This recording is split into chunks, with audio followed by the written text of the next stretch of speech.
मानगोनां बुंथिगिरि गेदेमा मन्त्री महोदयर পৰা মই উত্তৰ পাইছো কিন্তু উত্তৰত মই সন্তুষ্ট হ'ব পৰা নাই। আমি সকলোৱে জানো যে 2020 চনৰ 27 জানুৱাৰীত বিটিআৰ একৰ্ড হৈছিল আৰু সেই একৰ্ডটো ভাৰতৰ প্ৰধানমন্ত্ৰী ডাঙৰীয়াই শান্তিৰ চুক্তি বুলি আখ্যা দিছিল। যেতিয়া বিটিআৰ চুক্তি হ'বলৈ গৈ আছিল সেই সময়ত অসম চৰকাৰ আৰু ভাৰত চৰকাৰৰ লগত আলোচনা কৰা হৈছিল। আপোনালোকে সকলোৱে জানে যে আমাৰ অঞ্চলত বহু বছৰ ধৰি আন্দোলন সংগ্ৰাম হৈছিল আৰু এই আন্দোলন আৰু সংগ্ৰামৰ অজুহাত দেখুৱাই চৰকাৰী বিষয়াসকলে স্কুল জৰীপ কৰা নাছিল, স্কুলৰ কাৰণে পাৰমিশন দিয়াৰ কাম কৰা নাছিল, ৰিকগনিশ্যনৰ কাম কৰা নাছিল, কলেজৰ কনকাৰেন্সৰ কাৰণে কাম কৰা নাছিল বা তেনেকুৱা সেই সময়ত হয়তো তেনেকুৱা পৰিৱেশ নাছিল, যাৰ কাৰণে চৰকাৰে বান্ধি দিয়া যিটো নিয়ম সেই নিয়মৰ আওতাত আমাৰ বিটিআৰ অঞ্চলৰ স্কুল কলেজ যি ধৰণৰ প্ৰভিন্সিয়েলাইজ হ'ব লাগিছিল সেই ধৰণৰ প্ৰভিন্সিয়েলাইজ হোৱাটো আমি দেখিবলৈ পোৱা নাই। আমি এই সদনত দুজন চুক্তি স্বাক্ষৰকাৰী আছোঁ, ওদালগুৰিৰ বিধায়ক গোবিন্দ বসুমতাৰী ডাঙৰীয়া আৰু মই নিজে চুক্তিৰ স্বাক্ষৰকাৰী আছিলোঁ। আমি আশা কৰিছিলোঁ যে চুক্তিৰ যি দফা 6.3 6.3 যি ক্লজত আছিলে যে বিশেষভাৱে স্পেচিয়েলি বিটিআৰ অঞ্চলত থকা বড়ো, অসমীয়া, বেংগলী আৰু অন্যান্য যি মাধ্যম আছে আৰু লগতে বিটিআৰৰ বাহিৰত বড়ো যি মাধ্যম আছে এই মাধ্যমবিলাক চৰকাৰে বান্ধি দিয়া যিটো মানে ক্ৰাইটেৰিয়া আছিলে এইবিলাক যাতে চোৱা নহয়, তাত যাতে স্পেচিয়েল কনচিডাৰেশ্যন দিয়া হয় তাৰ কথাটো আমাৰ বিটিআৰ একৰ্ডত সন্নিৱিষ্ট কৰা হৈছিলে 6.3 ক্লজত। এইকাৰণে মোৰ প্ৰশ্নটো আছিলে 6.3 ক্লজ মতে চৰকাৰে আমাৰ স্কুল আৰু কলেজবিলাক চৰকাৰীকৰণ কৰিবৰ কাৰণে কি সিদ্ধান্ত লৈছে এই কথাটোকে মই মন্ত্ৰী মহোদয়ৰ পৰা আপোনাৰ জৰিয়তে মই জানিব বিচাৰিছোঁ। Honourable minister. যিসকল বাকী থাকি যায় তেওঁলোকৰ কাৰণে বিটিচিয়ে এখন পৃথক নিজা কাউন্সিলৰ প্ৰভিন্সিয়েলাইজেশ্যন আইন কৰি ল'বৰ কাৰণে মোৰ ফালৰ পৰা মই পৰামৰ্শ আগবঢ়াইছোঁ। ধন্যবাদ।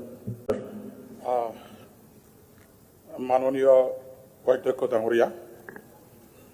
আমাৰ লৰেন্স ইছলাৰী MLA ডাঙৰীয়াই যিটো বিটিআৰ একৰ্ডৰ ক্লজৰ অধীনত আমাৰ স্কুল প্ৰভিন্সিয়েলাইজেশ্যনৰ মেটাৰটো ৰেইজ কৰিছে। মোৰ ইয়াত আমাৰ সন্মানীয় ইৰিগেশ্যন মিনিষ্টাৰ ডাঙৰীয়াই যিটো ৰিপ্লাই দিলে তেখেতৰ প্ৰশ্নৰ উত্তৰত, স্পেচিফিকেলি তেখেতৰ উত্তৰত মই সেইটোকে দেখা পালোঁ যে only for BTC area BTR একৰ্ডৰ 6.3 দফা মতে BTC এলেকাত বসবাস মানে BTC এলেকাত যিমানখিনি স্কুল আছে এইবোৰ স্কুলৰ প্ৰভিন্সিয়েলাইজেশ্যনৰ মেটাৰটো মাত্ৰ উল্লেখ কৰা হোৱা নাই। আউটসাইড দি বিটিআৰ এলেকা আমাৰ ধেমাজি, লখিমপুৰ, গোলাঘাট, শিৱসাগৰ, কামৰূপ, গোৱালপাৰা এইবোৰ এলেকা এইবোৰ জিলা যিবিলাক বড়ো মিডিয়াম স্কুল আছে, যি স্কুলবিলাকে এতিয়ালৈকে ভেঞ্চাৰতে আছে, প্ৰভিন্সিয়েলাইজ হোৱা নাই,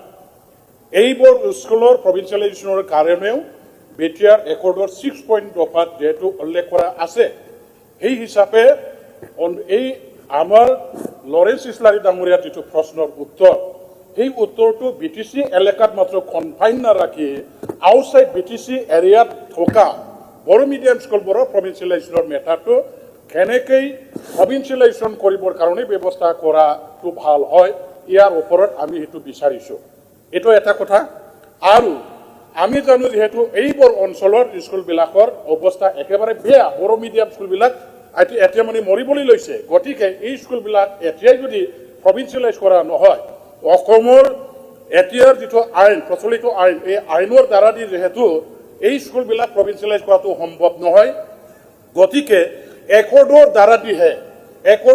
দিহে এইটো সম্ভৱ হ'ব বুলি এটা আন্দোলনৰ পৰিসমাপ্তি ঘটোৱাৰ স্বাৰ্থত এটা একৰ্ড কৰা হৈছে। আৰু এই একৰ্ডৰ স্পিৰিট মতে মই ভাবোঁ যে এইবোৰ এলেকাৰ বাহিৰত থকা যিবিলাক স্কুল আছে এই স্কুলবিলাকৰ প্ৰভিন্সিয়েলাইজেশ্যন কৰাৰ অত্যন্ত দৰকাৰ আছে। যিটো প্ৰচলিত আইনৰ দ্বাৰা দি সম্ভৱ নহয় সেইটো সম্ভৱ কৰিবৰ কাৰণে একৰটো কৰা হয় আৰু একৰ্ডত থকা এই দফা মতে ইয়াৰ কাৰণে আমি এই বাহিৰত থকা স্কুলবিলাকক প্ৰভিন্সিয়েলাইজ কৰাৰ দৰকাৰ আছে দ্বিতীয় কথা হ'ল যে আমাৰ এতিয়া 6 শিডিউল এলেকাৰ যিবিলাক স্কুল প্ৰভিন্সিয়েলাইজেশ্যনৰ মেটাৰ এইটো আমি বেলেগেই ডিছকাশ্যন কৰিম ইয়েছ 2003 10 ফেব্ৰুৱাৰীত স্বাক্ষৰিত হোৱা বিটিচি চুক্তি মতে আমাৰ এডুকেশ্যন ডিপাৰ্টমেণ্টটো ফুলি বিটিচিৰ হাতত এইটো ট্ৰেন্সফাৰ কৰা ছাবজেক্ট আৰু ইয়াৰ কাৰণে আমি ছেপাৰেট বিটিচি অথৰিটিৰ ফালৰ পৰা লেজিসলেটিভ যেটো পাৱাৰ আছে এডুকেশ্যন ডিপাৰ্টমেণ্টটো কেনেকৈ চলাব লাগে আমি কি কৰিব বিচাৰো সেই মৰ্মে চলাবৰ কাৰণে আমাৰ হাতত এটা পাৱাৰ আছে লেজিসলেশ্যন কৰিবৰ কাৰণে আইন বনাবৰ কাৰণে এই হিচাপে সেই মেটাৰটো আমি বেলেগ দিনত আমি আলোচনা কৰিম এই কথাটো ইয়াত মই আনিব খোজা নাই এটা কথা আকৌ ইয়াত আছে 10টা কলেজ অলৰেডি যেটো অসম চৰকাৰৰ ফালৰ পৰা মানে কি কয় আমাৰ যেটো ভেঞ্চাৰ আছিলে হেতু অসম চৰকাৰৰ পৰা প্ৰভিন্সিয়েলাইজেশ্যনৰ কাৰণে এটা প্ৰচেষ্টা হাতত লৈছিলে কিন্তু এতিয়া প্ৰভিন্সিয়েলাইজেশ্যন এগৰ আন্ডাৰত এটো আনা হোৱা নাই